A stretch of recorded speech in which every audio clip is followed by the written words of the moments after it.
sekali nih, saya dari Islam, ada pendeta kok menyapu orang gitu ya. Dalam hati saya saudara pendeta, baru setahun betul-betul saya. Jadi agak, memang waktu dicampu itu saya nggak kenal, tapi setelah itu saya berpikir, wah kayak gini ya. Dulu saya waktu di Muslim gak ada begitu saudara, dicampu Pak Ustadz, kita guru ngaji gak ada saudara. Nah ini dicampu, saudara yang terkasih dalam nama. Sekarang saya pikir dan saya bersyukur. Sekarang bapak itu sudah meninggal, Pak Gembala kita kenal juga dengan bapak itu. Pak Gembala kita kenal udah pernah bayar. Nah itulah bapak itulah yang menyambut saya. Sekarang saya berpikir saudara, saya senang sekali dicampur oleh pendeta itu. Saya bersyukur, sama anak saya bilang, kalau hidup bapak itu saya ingin cium kakinya. Kenapa? Karena hasil cambukan dia saya bisa begini. Mungkin kalau nggak dicambuk saya saudara, saya akan terus jatuh dalam dosa.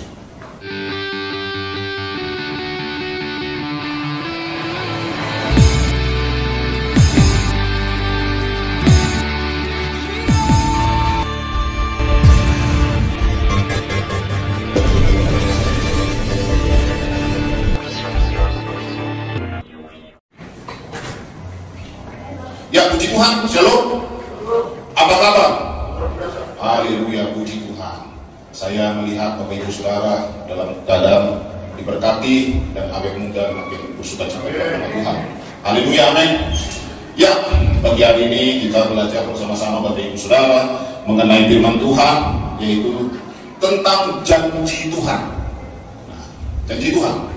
Saudara yang terkasih, Tuhan yang kita sembah, Tuhan yang kita muliakan itu adalah Tuhan yang berjanji sesuatu yang baik dalam kehidupan kita. Dia tidak akan pernah menjanjikan sesuatu yang jelek atau sesuatu yang akan membinasakan kita. Makanya jelas firman Tuhan berkata dalam Yeremia pasal 29 ayat ke-11 bahwa rancangan Tuhan adalah rancangan damai sejahtera, bukan rancangan kecelakaan. Jadi Tuhan kita Tuhan yang luar biasa, saudara. Bahkan janjinya itu akan dia genapi kepada kita. Tetapi yang menjadi pertanyaan Bapak Ibu, apakah kita sudah mengalami semua janji Tuhan itu? Ada yang berkata, sudah sekitar 1% tergenapilah. Ada yang berkata, sudah ada 50%. Ada yang berkata, udah dikenapi semua, nggak tahu lagi apa lagi. Ini udah melebihi kapasitas. Nah, saudara yang terkasih dalam nama Tuhan, seberapa banyak di antara kita yang saat ini masih berharap akan janji Tuhan? Ada yang bahkan tidak percaya, saudara. Ada bahkan yang kecewa. Nah ini paling memilukan hati. Kecewa janji Tuhan. Saya tak percaya lagi janji Tuhan itu. Selalu masalah terus. Apakah saya diciptakan Tuhan untuk mengalami masalah mulai dari lahir sampai saya sekolah, sampai saya berumah tangga pun dapat suami yang kejam, katanya gitu. Setelah saya punya anak, dapat menantu yang tidak baik, anak saya pun tidak tunduk kepada saya. Saya tidak percaya, padahal saya rajin beribadah, sungguh-sungguh menyembah Tuhan. Masalah nggak habis-habis. Tengok sana sebab Tuhan nggak pernah berikan hidupnya sukses. Membandingkan sesuatu yang bukan kapasitasnya saudara. Saudara yang terkasih, Tuhan kita itu bukan Tuhan yang jahat. Tuhan kita itu Tuhan yang sangat baik, saudara. Bukti dari kebaikan Tuhan kita hanya satu-satunya Tuhan yang mau turun di dunia ini untuk menebus kita dan menyelamatkan kita dan berkomunikasi untuk kita. Itu keren sekali, saudara. Saudara tidak akan menemukan di Tuhan manapun yang seperti Tuhan Yesus. Hanya Tuhan Yesus yang begitu, saudara. Dan tidak ada Tuhan yang seperti itu. Ada sebuah lagu yang saya ingat, saudara, pada tahun 2004. Mungkin banyak yang tidak tahu juga karena ini lagu band, saudara. Lagunya lagu rohani sih, tapi sudah agak lupa saya. Ku tak pernah janji akan ada badai, ku tak pernah janji akan ada cobaan, ku tak pernah janji tak ada masalah, tapi aku berjanji kan selalu sertamu. Waktu saya dengar nih lagu ini, saudara, bingung saya. Loh, ku tak pernah janji, kunya di mana Tuhan ya? Tuhan tak pernah janji tak ada masalah. Tuhan tak pernah janji tak ada cobaan. Tuhan tak pernah janji tak ada ujian. Tapi yang dijanjikan Tuhan apa, Bapak? Akan selalu menyertai kita. Berarti benar akan ada cobaan itu. Tuhan tak pernah berjanji kepada kita, kalau engkau percaya kepadaku, tidak akan ada masalah anakku. Kalau kau percaya kepadaku, tidak akan ada cobaan anakku. Kalau kau percaya kepadaku, usahamu tidak akan digoncang anakku. Saudara yang terkasih, janji Tuhan ternyata penyertaan. Mungkin usaha kita pernah digoncang, tetapi pertolongan Tuhan selalu ada dalam setiap janji. Orang lain tidak ditolong, tapi kita ditolong. Kita ditolong oleh Tuhan. Jadi penyertaan Tuhan selalu ada. Jadi Tuhan tidak pernah berkata begini, aku akan menyertai umatku yang khusus anak-anak saja. Aku akan menyertai anakku yang anak-anak muda saja. Enggak, saudara. Aku akan menyertai anakku yang ganteng-ganteng dan yang cantik-cantik, yang baby face, yang tidak ada jerawatnya, yang tidak ada komodonya. Tuhan nggak pernah berjanji berkata begitu, saudara. Menyertai siapapun yang percaya, anak, muda, anak-anak, dewasa, tua, sampai saudara pikun, sampai tubuh kita ini tertanam di tiap lahan dan dinyanyikan oleh orang. Aku berserah. Berarti kita sedang diantarkan ke penguburan. Sampai di penguburan kita pun ditanamkan. Kita nggak tahu apa-apa, saudara. Semua kita akan sampai ke sana. Siapapun engkau saat ini mungkin berkata, oh saya ini orang yang tenang, saya ini cantik, saya ini ganteng, saya ini sukses, saya ini diberkati naik mobil, Mercy, BMW, berlari kemana-mana. Suatu saat engkau juga akan dinyanyikan oleh orang lain. Orang suatu saat akan mengirim engkau dengan berbaju hitam semua, dengan nyanyian, aku berserah, aku berserah. Kalau di HKBP,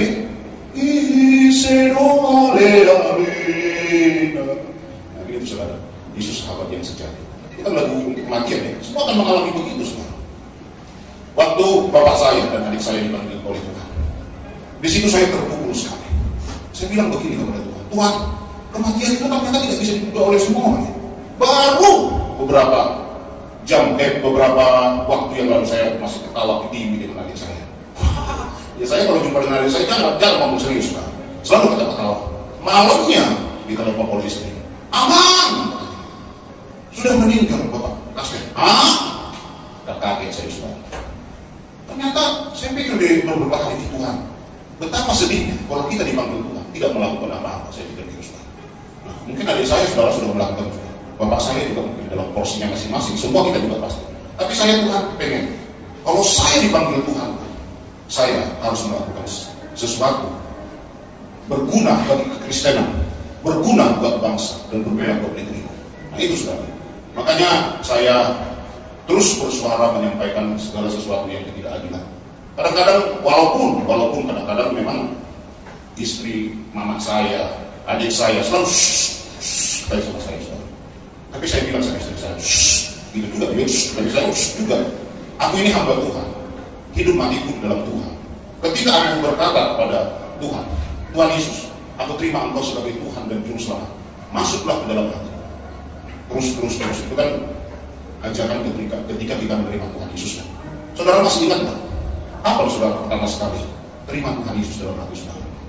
Saya selalu berpikir-pikir, indah sekali ya. Saat pertama sekali kita, Tuhan, aku terima Engkau sebagai Tuhan dan Juru Selamat, masuk dalam hati. Kayaknya bahagia sekali. Apakah kebahagiaan itu masih ada sampai sekarang, saudara? Rasanya masuk di dalam hati. Apakah Yesus itu masih ada dalam hati kita? Pada masa-masa itu adalah masa-masa spesial bagi saya. Ketika saya bisa mengundang Tuhan Yesus dalam hidup saya, Dia ubahkan hidup saya. Saya suka itu, apalagi masa-masa janji nikah. Baca itu ya, aku berjanji akan selalu setia sehidup semati, baik susah. Coba saudara buka lagi apa yang disampaikan oleh Bapak Pembala. Apa namanya? Fotokopi, laminating, tempelkan di kamar. Begitu berantak sama saya, baca. Pak, mobil, baca. Iya kan saudara yang terkasih. Kadang kita lupa dengan janji nikah kita. Ya, baca saudara, spesial sekali. Saya lihat di Google. Sekarang masih kita rasakan nggak hal seperti itu ya? Jangan-jangan sekarang istri kita yang berkata, jangan Pak, jangan pukul saya Pak. Atau suami kita yang gemetar, takut pulang ke rumah karena lagi kerja tidak bawa sesuatu yang menurut istrinya yang harus dibawa, kan gitu. Padahal setia selalu, saudara. Siapa yang tidak pernah melakukan kesalahan? Mungkin Bapak Ibu saudara yang terkasih, seorang suami, oh saya setia, saya adalah orang yang paling kotor yang pernah melakukan kesalahan ke istri saya. Tapi istri saya begitu luar biasa, bisa menerima, dan saya pun bertobat. Saya tidak pernah malu menceritakan itu, saudara, karena itu sebuah yang tidak benar di hadapan Tuhan. Ketika saya mengatakan hal tersebut, Tuhan lihat, saya tidak butuh perhatian manusia, saya butuh perhatian Tuhan. Ketika Tuhan memperhatikan, maka Tuhan akan mengangkat kita sekarang. Nah, puji Tuhan, kita buka dulu firman Tuhan. Dalam 2 Petrus 3 ayat 9. Ya, kita baca bersama-sama, beginilah firman Tuhan. Tuhan tidak lalai menepati janjinya, sekalipun ada orang menganggapnya sebagai, tetapi ia sabar terhadap kamu karena ia melainkan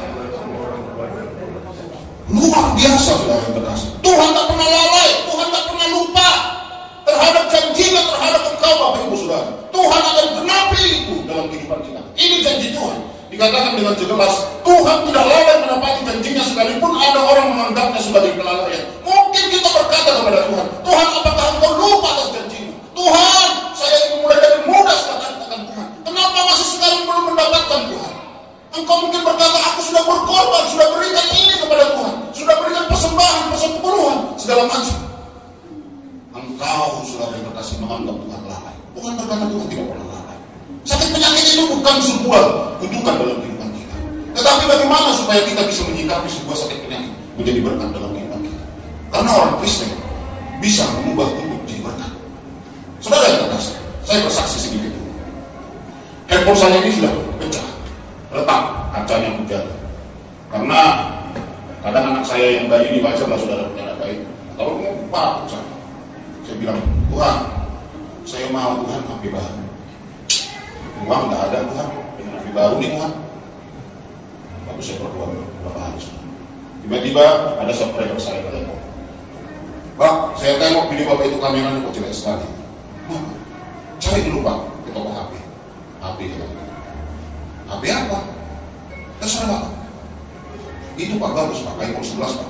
Ambil aja Pak, nanti saya transfer ke sini. Sudah terkasih. Kalau logika saya mau serata, saya mau satu. Dapat Samsung saja. Samsung berapa Pak? Cuma 3 juta saja Pak. Itu pun mau saya jual ini sejuta saja lah Pak. Pas tolong Pak, ambil aja iPhone Pak.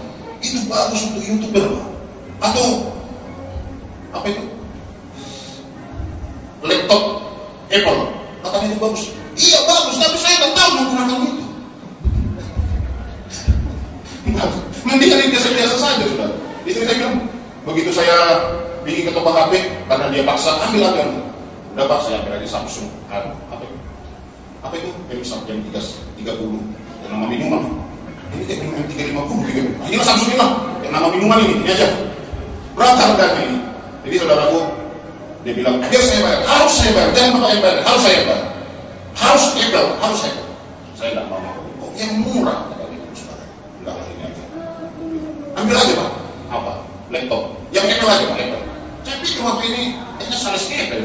Kasih Apple aja sudah. Harus Apple Pak. Harus itu untuk YouTuber Pak, harus Apple itu. Udah lah saya pikir gitu saudara. Saya orangnya paling banyak sekali. Kadang-kadang kalau orang ngajak makan pun, mana kita makan? Sederhana. Ampere aja lah. Cuma 9.000 murah. Ampere aja lah, 50.000 sekali makan. Udahlah, dari lidah ke tenggorokan aja. Ini aja, ampera. Serba 7.000. Nah saudara ya kalau itu sampai Bapak itu, aduh saya pengen kasih Apple. Ya udah kasih Bapak aja lah. Saya pengen Pak kasih Apple tuh Bapak. Enggak, ini aja Pak, Samsung aja. Nah, akhirnya itulah saya dapat akhirnya saudara Samsung itu. Tapi saya pikir-pikir lama-lama ini adalah kesadaran manusia. Pertama waktu pakai itu keren kameranya cocok. Baik-baik. Wah, lama-lama saudaraku, kenapa nggak saya ambil Apple itu? Terserah kata saudara, mau TV 11, 12, bola dia 13. Karena Bapak itu di Singapura ada musuh, ada usaha. Kenapa nggak saya ambil? Akhirnya dalam kegiatan saya di YouTube ini, pinjam-pinjam juga laptop istri saya saudara. Ya, datang istri saya bilang lagi, tidak ada mau ngasih apa-apa, masih tetap juga pakai laptop saya katanya. Dalam hati saya tiba-tiba timbul lagi penyesalan. Kenapa nggak saya minta ya? Berharap di WA lagi, cek. Nggak ada. Seminggu nggak sampai sekarang nggak ada lagi saudara. Itulah manusia saudara. Ketika janji Tuhan digenapi dalam kehidupan kita, kadang-kadang kita sok menolak. Saya orangnya begitu saudara. Saya orangnya takut tanya, jujur saudara. Karena saya adalah orang yang pernah mengalami namanya hidup susah gitu ya. Jadi ketika saya mendapatkan sesuatu yang besar yang pengen membuat kita kaya, saya jadi ketakutan. Boleh tadi istri saya, sesuatu yang janganlah, saya bilang itu takut saya. kayak mengambil mobil gitu ya, mobil.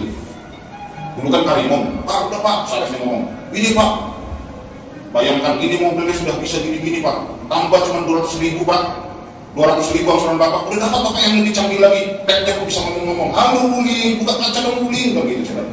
Ah udahlah yang ini aja, itu yang cukup bagi saya, keuangan saya, ambil aja standarnya, nggak ada videonya, nggak ada kameranya kan gitu saudara. Udah Pak ini Pak mau mundur Bapak gitu.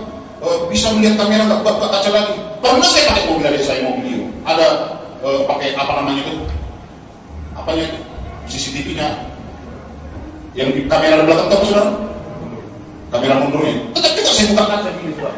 Tetap juga keluar kepala saya. Tetap lagi, lihat aja itu kayak ada kamera mundurnya kamera. Ah nggak nyaman saya yang gitu. Nah itu saudara yang terkasih. Dalam kehidupan kita sering mengalami hal tersebut. Ketika Tuhan memberikan sebuah janji yang besar kepada kita gak siap. Ada seorang wanita curhat, dia katakan, kenapa belum menikah? Apakah gak ada yang mau? Ada. Sampai sekarang dia mengejar-ngejar saya. Loh, kok gak mau? Terlalu ganteng, takut saya. Terlalu kaya, terlalu ganteng, kaya. Jadi takut dia saudara. Karena saya gak pede Pak. Saudara pasti pernah mengalami hal tersebut. Yang terlalu jelek, nanti dikasih Tuhan terlalu jelek, tahu ya gak mau. Kadang-kadang kita bingung, saudara. Kita buat Tuhan bingung, padahal Tuhan sudah ingin menggenapi sesuatu yang besar dalam kehidupan kita. Pertama, apa penyertaan Tuhan, saudara? Roh Kudusnya akan selalu menyertai kita. Yohanes 14 ayat 15 sampai 18. Yohanes 14 ayat 16 sampai 18. Ya.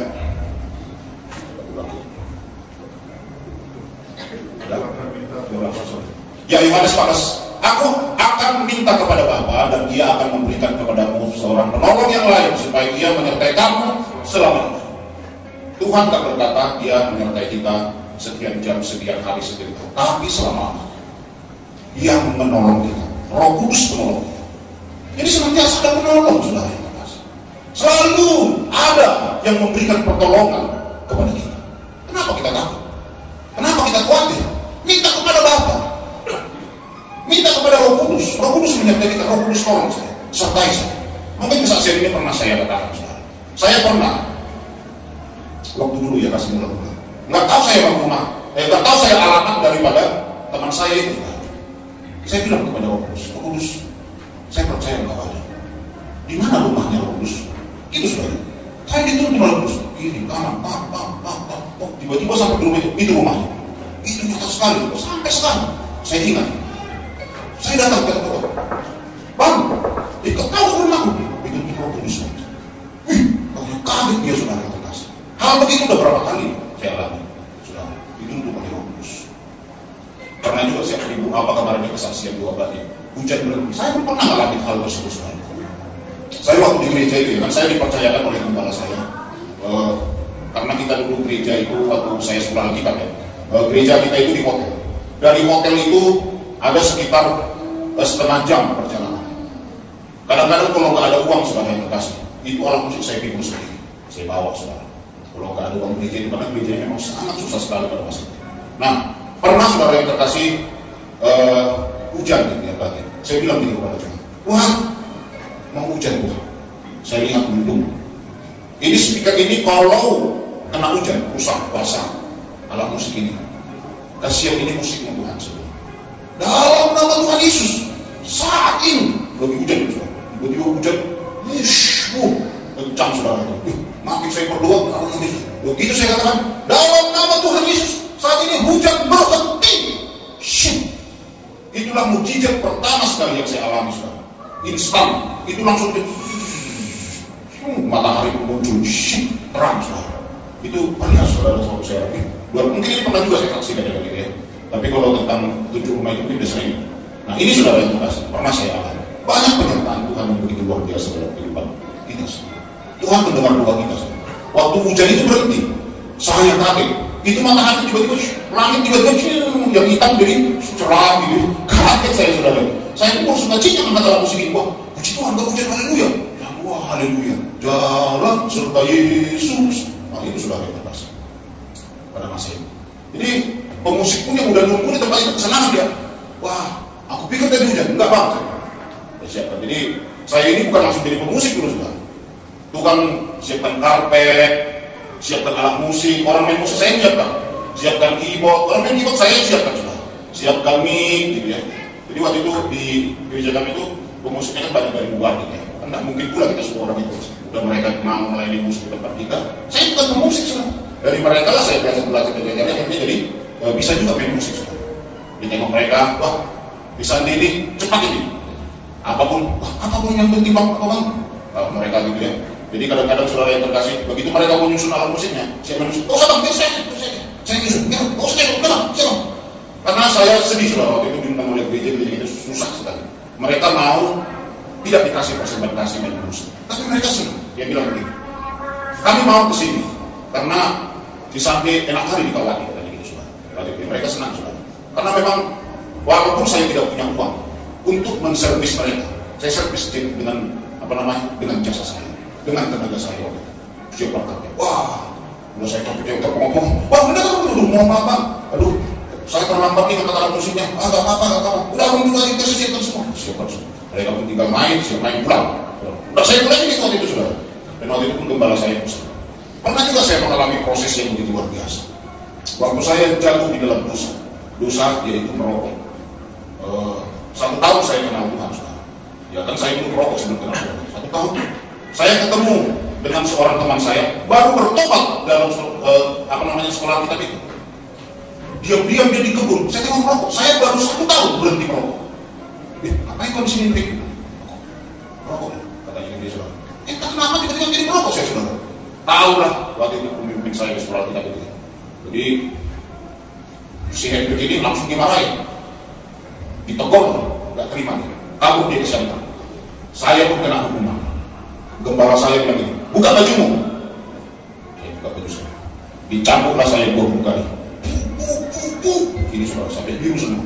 Ibu gembala pun itu menyambung sana. Pak, 20 kali. Saudara, waktu saya dicampur, mungkin berapa kali udah pernah saya kasih itu. Dalam hati saya, kok dari kali ini, saya dari Islam, ada pendeta kok menyambung orang gitu ya. Dalam hati saya sudah ada pendeta, baru 1 tahun betul-betul saya. Jadi, memang waktu dicampur itu saya nggak kenal, tapi setelah itu saya berpikir, wah ada gini ya. Dulu saya waktu di Muslim nggak ada begitu sudah. Dicampur Pak Ustaz, kita guru ngaji nggak ada sudah. Nah ini dicampur. Saudara yang terkasih dalam hati. Sekarang saya pikir dan saya bersyukur. Sekarang Bapak itu sudah meninggal. Pak Gembala kita kenal juga dengan Bapak itu. Pak Gembala kita kenal udah pernah bayar. Nah itulah Bapak itulah yang menyambut saya. Sekarang saya berpikir saudara itu. Saya senang sekali dicampur oleh pendeta itu. Saya bersyukur. Sama anaknya saya bilang, kalau hidup Bapak itu saya ingin cium kakinya. Kenapa? Karena hasil cambukan dia saya bisa begini. Mungkin kalau nggak dicambuk saya akan terus jatuh dalam dosa. Beberapa bulan yang lalu, teman saya sekali dengan saya merokok itu saudara. Jadi preman siantar, tukang copet. Tangannya itu saudara rata ini sama dengan ini. Tiap hari digeseknya ke semen ini. Jadi yang sampai ini pendek. Jadi kalau ini pendek, kalau mencopet gampang, rata kan. Ambil dompet itu gampang sekali. Jadi waktu itu dia merampok. Memang setelah dari cambuk itu saudara yang terkasih dia langsung paham. Dia jadi preman dia saudara. Jadi preman dia ditangkap masa, dipukuli, meninggalnya pun mengganaskan saudara. Matanya sampai keluar, otaknya berceceran, dimasak oleh orang. Saya bilang, wah, seandainya saya memberontak seperti dia, saya pun akan seperti dia. Memang waktu itu dia bilang, udah dia manggil Lex, gak usah mengikuti pendeta gila ini. Masa main pukul, ikut saya aja, kesehatan kita. Sekarang kita bisa senang-senang, ngapain ikuti ajaran agama ini? Tapi waktu itu saya gak mau. Saya mau dicampur saja. Saya rasakan sekarang. Kalau saya ikut dia mungkin, saya pun sudah habis dihantam. Dan keluarga saya tidak pernah bangga dengan saya. Tidak pernah sekali. Tidak pernah kita menjadi gagal. Dan puji Tuhan sudah. Mama saya kalau ke Garuda, akhir-akhir ini sudah di Garuda itu. Kalau dia ke pasar, ketemu dengan ibu-ibu. Oh, ini dengan mamanya JDB ya? Wah, kami Denny Siregar ini di JDB ini. Dibilang saya ke Denny Siregar. Wah, kami senang. Aku foto-foto dari mamanya cerita. Aku tidak ada ketemu orang yang apa sama kau katanya. Kau katanya udah Denny Siregar. Berfoto-foto orang itu. Kapan nanti kesini kan? Kalau sudah apa nanti? Anak anak iman itu datang ke sini ya. Dan sesuatu hal yang saya rasakan sekarang, Tuhan, Engkau sangat baik, sangat luar biasa. Seandainya dulu saya tidak mau mengalami hal seperti itu, mungkin janji Tuhan tidak digenapi. Kalau saya selalu bersungguh-sungguh, mengeluh, hanya tahu menyalahkan orang lain, hanya tahu menyalahkan orang di sekeliling, hanya tahu menyalahkan pemimpin, hanya tahu menyalahkan gembala, hanya tahu menyalahkan pembina kita, hanya tahu mengeluh terus, Tuhan tidak akan pernah angkat kita sekarang. Percayalah sama saya, suami tidak akan pernah berubah kalau istri terus mempersalahkan suami. Baik pun suami, Bapak Ibu saudara, baik pun ya, awalnya baik menikah, tapi tiap hari bilang ini, dasarnya suami tak berguna, suami tak berguna, suami tak berguna. Yang baik pun di awalnya, lama-lama jadi jahat. Kenapa? Dikatakan sudah tak berguna sudah. Tuhan Yesus begitu luar biasa dalam kehidupan kita. Selanjutnya, yang kedua, pertolongan yang terbukti, Mazmur 46 ayat 1.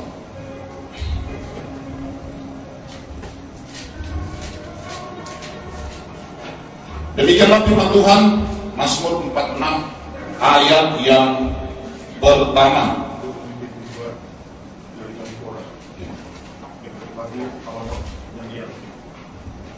Ya. Allah ya, perlindungan dan kekuatan sebagai penolong dalam kesesatan sangat terbukti. Nah, saudara yang terkasih, sebab itu dikatakan Tuhan kepada kita, Allah itu bagi kita tempat perlindungan dan kekuatan sebagai penolong dalam kesesatan yang sangat terbukti. Walaupun kita lagi mengalami kesesatan, Tuhan menjadi penolong yang membuktikan pertolongan dalam kehidupan kita. Mungkin saya, saudaraku, bosan saudara dengan kesaksian saya. Bagaimana saya saksikan di depan mata saya pertolongan Tuhan yang luar biasa terhadap Bapak Gembala kita. Saya pernah melihat beliau lagi dalam keadaan senang. Saya tidak tahu apakah sebelum saya berkenalan dengan Bapak Gembala ada kehidupan yang lebih senang mungkin dari saya tidak tahu. Tapi saya pernah merasakan hidup beliau senang. Tiap hari kami makan mie siram, makan di luar terus gitu ya. Setiap pagi saya selalu mie siram Pak ya, nasi goreng itu aja saudara. Nasi goreng sampai Pak Gembala sampai belum pesan nasi goreng satu.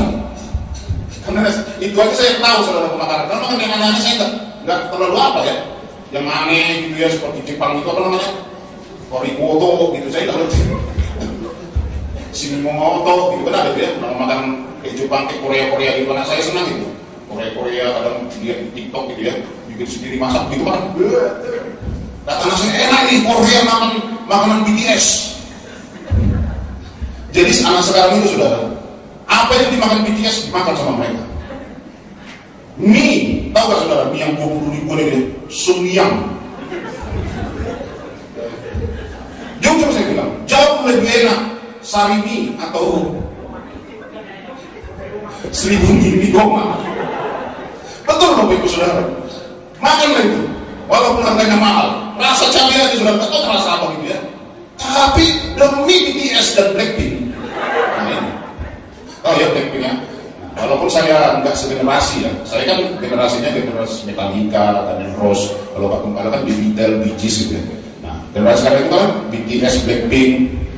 Nah itu generasi siapa itu kan? BTS ya. Nah, walaupun saya nggak tahu, tapi saya mengikuti itu semua. Jadi apa itu Sumyang itu ya, mie itu ya, ikut-ikutan juga saya saudara. Karena orang heboh saya beli dan heboh makan enak ya. Bagi saya ini enak. 3 kali saya makan, 3 kali tetap gak enak. Bagi saya. Tapi kadang-kadang karena keren-kerenan ya, tetap makan mie mahal. Ada mie yang 40.000 itu ya, mie Korea juga itu saudara. Dia 44.000 harganya, isinya dikit. Nggak ada uang nabung untuk beli mie. Bayangkan saudara yang terkasih. Nah, itulah saudara yang terkasih, saya mau katakan. Bapak Gembala waktu saya lihat, waktu lagi mengalami namanya hidupnya enak, waktu kalau hari lebaran gitu ya, serba ribunya banyak yang beli. Tapi pernah saya lihat beliau, saya bersama dengan Yobel waktu itu, mengangkat mereka pindah ke sebuah rumah kontrakan. Saya melihat Bapak Gembala, Ibu Gembala nggak pernah menangis meraung-raung berguling-guling sampai ke jalan sekolah itu. Gimana sejak jadi gembala saya, sejak ditasbihkan Pak Firman saya, Tuhan kok makin begini, kok jadi makin susah ini Tuhan. Nah ada gitu. Saya selalu Pak Gembala, Ibu Gembala saya lucunya gitu-gitu. Pak Gembala pun apa orang luar biasa, dahsyat. Ibu Gembala pun sama Pak Gembala semangat banget pindah saudara. Bayangkan dari hidup kayak gitu pindah ke tempat yang enak, semangat gitu. Bayangkan saudara, semangat. Ada orang kan guling-guling tuh gimana sanggup saudara. tiba-tiba mobil dijual. Datang orang dia mobil Pak Gembala, mobilnya Jeep gitu ya, Jeep gitu, dibeli semua. Tiba-tiba harus naik Novo, bannya mundur. Bikin sama si Aldo, kempes baru ya, mulai untuk teso ya. Video siapa? Saya ingat dulu saudara yang terkasih mereka ini. Jadi walaupun kita motornya, si Aldo sama si Dio tetap semangat. Bukan. Di modi pun tetap motor itu dulu, biar keren gitu ya. Jadi saya melihat saudara, sebuah teladan kehidupan mata saya. Tidak pernah mereka saya melihat sampai kuning-kuning. Tapi ada orang Kristen menyalahkan Tuhan, mempersoalkan segala sesuatu yang terjadi di dalam Tuhan. Begitu mereka dibasmiskan, saudara. Disitulah berkurangnya saya lihat kedudukan sebagai orang terhormat, gitu ya. Memang tetap terhormat juga, maksudnya kan ada begini ya. Begitu semakin sungguh-sungguh, yang dulunya kaya, kayaknya yang usahanya kok jadi kayak nggak apa gitu ya. Omsetnya 20 juta jadi kurang 15 juta gitu ya. Tapi saya melihat saudara, biasanya itu pemurnian, sesuatu yang berkarakter gitu ya. Itu dibereskan sama Tuhan. Kalau kita percaya sama Tuhan itu saudara, Tuhan akan memurnikan kita bersihkan. Saya melihat pada masa itu saudara, dari hidup mewah, makan di luar terus harus makan Indomie. Saya pernah lihat si Ando sama si Dio di rumah. Si Dio masalah suka itu Indomie atau si Ando ya. Mereka tetap semangat memakannya sambil nonton SpongeBob. Kesukaan orang ini dulu SpongeBob ya, SpongeBob ya. Nonton sudah senang, saudara, suka cita. Saya melihat dari buah-buah seperti itu saudara. Akhirnya siapa yang sangka saudara? Si Novi pun menjadi seorang model. Juara Putri Pendidikan. Si Ando jadi artis. Tengok itu di Instagram ya dengan artis dia apa siapa itu. Kawan-kawan saya dulu suruh band ya. Ada itu sudah. Si Dio pun jadi seorang pekerja yang handal yang baik. Jadi Tuhan buat semua terbaik. Saya berpikir dan melihat ya, tidak pernah Tuhan tinggalkan orang yang setia, orang yang mengeluh. Waktu Musa dikejar-kejar oleh Firaun, sampai mentok mereka di sebuah lautan, dikejar. Saya yakin pengikutnya ini kan orang bersungguh-sungguh semua ini, orang Israel ini. Mampuslah kita Musa, mentok kita ini, matilah kita Musa. Musa, lautan kemana? Mau berenang ke Musa? Mau mati kau? Wah, seorang pemimpin begitu, saya yakin saudara hancur mental itu saya. Walaupun dari tulis sejarah kita, tapi dari perjalanan ini, saya melihat pasti sungguh-sungguh itu sangat tidak. Orang dikasih Tuhan mujizat yang selalu jauh dari langit, mereka bersungguh-sungguh juga, apalagi yang begitu kan gitu saudara. Saat mereka lapar dikasih Tuhan burung puyuh, saat mereka jalan kegelapan dikasih tiang api, itu pun bersungguh-sungguh, apalagi begitu mentok di lautan begitu. Saya yakin wah mungkin udah dilempar itu susah. Kau yang tahu nggak tahu jalan, kau dasar kau pemimpin, kau bisa mentok lagi, matilah kita ini habis. Hancur alam kata orang kita nih. Masih dibilang sudah sebagai pemimpin begitu. Kalau saya menjadi Musa, Tuhan, mungkin aku buru-buru juga nyalain Tuhan. Tuhan kok sampai situ? Apa yang masuk ini Tuhan? Kau bilang kan kita kemana tuh? Kok malah ke lautan ini? Dikejar Firaun mana kita makan aduh habislah kami Tuhan. Sambil dikritik orang saya pun nyalahin Tuhan. Tetapi Musa tidak seperti itu sudah. Makanya Musa disebut orang yang benar. Tuhan yang akan sebuah mujizat, sebuah jalanan yang mentok, Tuhan bukakan jalan, yaitu laut mati terbelah. Enggak. Jadi sering kita menganggap sebuah permasalahan kita ini udah mentok, Tuhan nggak sanggup lagi buka jalan. Nah ini yang paling bahaya dalam kehidupan Kristen. Udah mentok ini. Tuhan ini masa corona. Mungkin saudara ini sebagai penjual makanan, gitu ya. Penjual makanan yang hanya bisa ngantarkan ke gede-gede. Masa corona tidak bisa lagi? Mentok habis tuh. Udah habis tuh. Tidak ada lagi masalah. Semua itu udah pembatasan. KPKP tutup jam sekian direje semua. Saudara tempat penyalurnya biasanya, Pak, bisa Pak antar? Wah susah Bu. Kami ditutup tiap hari, PPKM susah. Nggak bisa pengunjung pun susah di kedai kopi ini. Saudara ngantar kue pemain. Wah, temos. Kue saudara pun nggak laku lagi. Gimana nih Pak? Kok makin susah nih, bukan makin bahaya nih. Mungkin sebelum ada corona, saudara masih gampang ngasih kue ini karena kedai kopi buka 24 jam, nonton bola, nonton konser, apa gitu. Tapi sekarang susah saudara. Orang banyak jadi bingung. tetapi sementok-mentoknya permasalahan saudara. Ingatlah kisah Nabi Musa. Tuhan buka jalan di tengah lautan. Mereka bisa melewati.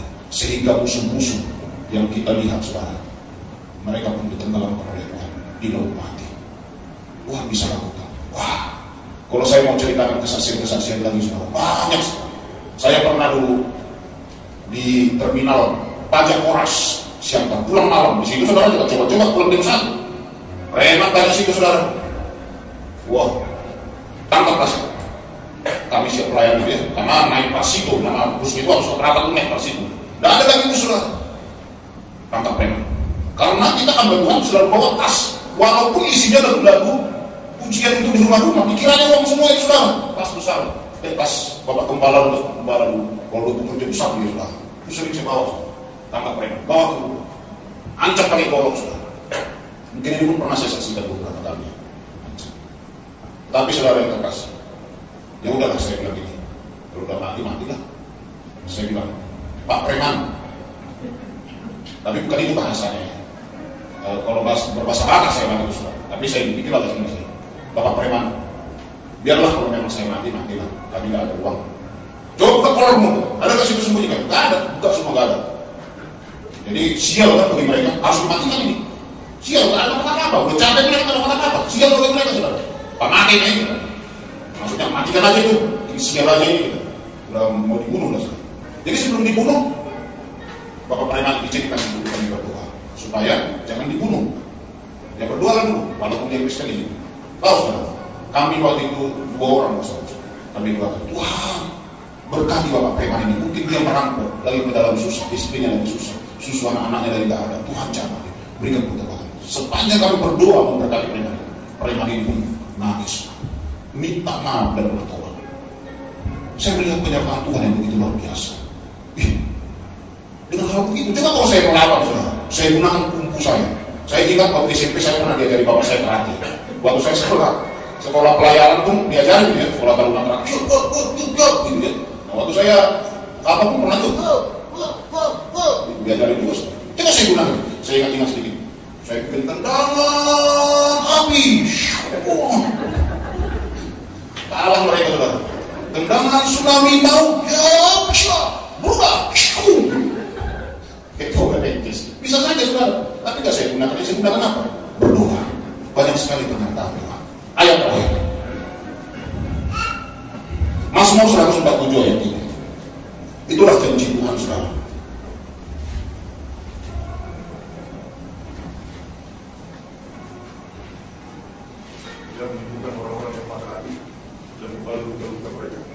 Ya, saudara yang terkasih, dikatakan di sini bahwa Ia menyembuhkan orang-orang yang patah hati dan membalut luka-luka mereka. Saya adalah orang yang pernah patah hati dan orang yang pernah mengalami dendam, marah, benci. Patah hati pun pernah. Patah hati di sini jatuh cinta ya, diputusin, gitu ya, jatuh cinta pernah. Saya rasa kalau semua saudara tak pernah, cuma saya yang pernah. Patah hati, tak selera makan. Dulu saya gitu saudara, baru kali dia jatuh cinta tidak selera makan.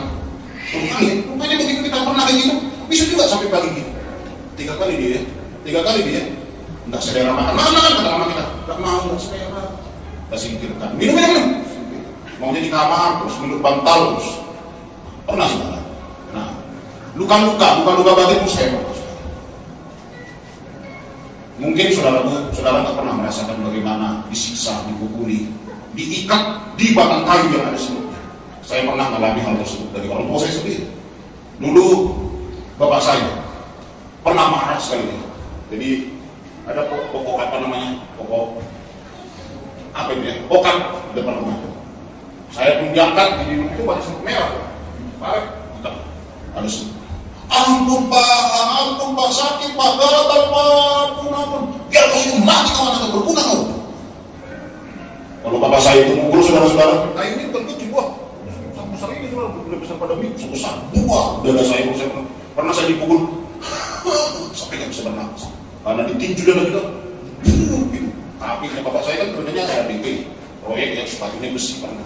Apalagi saya pertama sekali masuk Kristen, saya sendiri saudara, siksaan itu bertambah terus. Tapi Tapi waktu bapak saya kenal Tuhan, saya tidak pernah melakukan hal yang jahat kepada bapak saya. Hampir saya bilang sekali seminggu wajib saya berobat.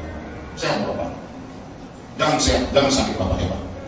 Begitu bapak saya agak ada masalah, saya jemput ke rumah sudah. Karena itu doa saya, Tuhan berikan saya mobil ini kau berikan untuk saya bisa melayani bapak saya. Jangan sampai bapak saya sakit. Setelah saya kenal Tuhan, kalau dia sakit saya langsung pokoknya bapak saya. Apa mau saya bapak? Cuma saya sesatan cuma satu setelah bapak saya meninggal. Saya nggak pernah mau bareng dengan bapak saya. Saya idamkan itu berdua bersama. Karena saya tidak pernah merasakan kasih sayang bapak ya, masa kecil. Hanya itu yang saya idamkan. Tuhan, kapan yang saya bisa ngobrol berdua saja dengan bapak saya, ngopi bareng berdua, ketawa bareng, dia meluk saya. Hanya itu yang saya lakukan sampai dia meninggal. Saya tidak mendapatkan saudara. Tetapi setelah saya kenal Tuhan, nggak pernah saya balaskan kejahatan. Itu kan Tuhan. Saudara tanya adik saya, bapak saya. Mungkin dari antara mereka saya paling cepat karena saya abang. Saya kan kalau di warung Bada itu saya pemimpin di keluarga saya. Jadi terhadap lain-lain saya kalah mereka, saya pikir semua sudah. Terhadap respon terhadap orang tua. Mau yang Islam tuh, Islam pun surga telapak kaki kalah juga saya pikir. Sampai dia ngomong kalah. Itulah jalan Kristen lain. Begitu lah. Iya. Kalah lain saya bilang. Tapi tidak ada ngomong telapak kaki surga. Tapi kami melakukan melebihi dari surga. Kalah dia saya bilang. Makanya dia sampai belum. Waktu bapak saya sakit sampai dia meninggal. Waktu bapak saya meninggal, saya tetap nangis. Tidak ada saya langsung belagu rohani. Bersyukurlah kepada Tuhan. Nangis juga saudara sedih. Karena begini, bagi bapak ibu saudara yang pernah kehilangan bapak, saya mau katakan, sekejam-kejamnya bapak saudara, tetap lebih sedih ketika bapak itu tidak ada. Walaupun dia ngomong satu kata, itu penting bagi kita. Begitu bapak saya ngomong, sehat orang, sehat pak, semangat. Pernah ditanya saudara, sehat orang, saya sehat orang ya? Ya pak, dia sehat pak, ya pak. Senang kita saudara. Walaupun jangan dia ngomong, tapi begitu dia ngomong, dia senang. Nah perkataan-perkataan begitulah yang saya rindukan sampai sekarang. Saya bilang kepada mama saya, kalau bapak ini mungkin dok bawa di jalan-jalan, kami pergi ngopi-ngopi bareng. Tapi nanti dipukuli kita di sini. Mama ini sini. Bapak saya ngomong, 5 hari sebelum bapak saya meninggal masih menampar mama saya. Bapak saya itu sangat ringan tangan, sudah bapak udah ada lah. Saya bilang saya udah berapa dengan bapak ya, belum ada seringan tangan bapak saya. Saya udah rumah tangga jadi tampar, nggak main-main lah. Sudah. Tapi puji Tuhan, satu pun di antara kami tidak ada menurun. Jadi kalau ada orang berkata, bibit, bobot, bebek, bubut gitu ya. Kayak gitu bapaknya, kayak gitu anaknya. Buah tidak jauh dari pohonnya. Ada bahasa-bahasa itu. Tapi puji Tuhan, boleh tanya istri saya. Nggak pernah saya pernah saya tapres itu. Nggak pernah, saya tunjang pun nggak pernah dia. Kalau mama saya sampai tua, sampai punya cucu. Kalau tanpa itu tak ada. Karena ada orang, udah tua, udah saya masih rumah. Saya bilang kepada bapak saya kalau saya mengeluh, udah bapak saya pak, udah 3 juga masih ditampar pak, masih ditunjang pak. Tidak ada puji Tuhan. Setelah kenal Yesus ini, tidak ada saya mau dendam ini. Rugi masih dendam mau jadi orang Kristen. Percuma saudara jadi orang Kristen masih ada dendam atau pahit. Sia-sia kematian Yesus itu bapak ibu saudara, sia-sia. Kalau masih ada begitu dendam terhadap orang tua sendiri, ini paling parah saudara. Dendam terhadap adik sendiri, adik sendiri dendam. Ini kan suatu hal yang sangat lucu kan. Adik sendiri sudah dendam dia sama adiknya. Kalau masih sama tetangga ya masih bisa. Itu nggak boleh dendam sama tetangga. Suatu saat kita butuh pertolongan dari mereka. Karena manusia ini sudah namanya manusia bersosial. Suatu saat kita akan butuh siapa. Tuhan parkir pun kalau kita nggak butuh saat ini, suatu saat kita akan butuh mereka. Saya berapa kali dapat tukang parkir ketemu di jalan itu saudara. Nah, wah, puji Tuhan. Padahal kita kadang-kadang ngasih 4.000. Ya, enggak 2.000 aja, kita kasih lebih. Mereka kasih, terima kasih Pak, terima kasih. Begitu kita datang di lagi, wow, langsung kita didahulukan. Senang sekali. Nah, puji Tuhan Bapak Ibu Saudara, itu yang bisa saya sampaikan. Bagaimana Tuhan bisa bekerja? Janji Tuhan itu pasti ditenapi. Mari kita bereskan kita hidup kita. Hidup kita pasti akan mengalami namanya janji-janji Tuhan. Karena janji Tuhan itu seperti janjimu seperti fajar pagi hari yang tiada pernah terlambat bersinar. Tidak akan pernah. Tuhan pasti akan lakukan sesuatu hal yang besar dalam kehidupan kita, siapapun engkau saudara yang lagi mengharapkan janji Tuhan. Haleluya. Tuhan Yesus memberkati. Shalom. Mari kita berdoa bersama. Tuhan Yesus, kami bersyukur pada siang hari ini kami menikmati Tuhan karena Tuhan begitu baik dalam kehidupan kami. Tuhan ajari kami untuk mempunyai hati yang murni, hati yang benar-benar mengasihi. Ampuni kami Tuhan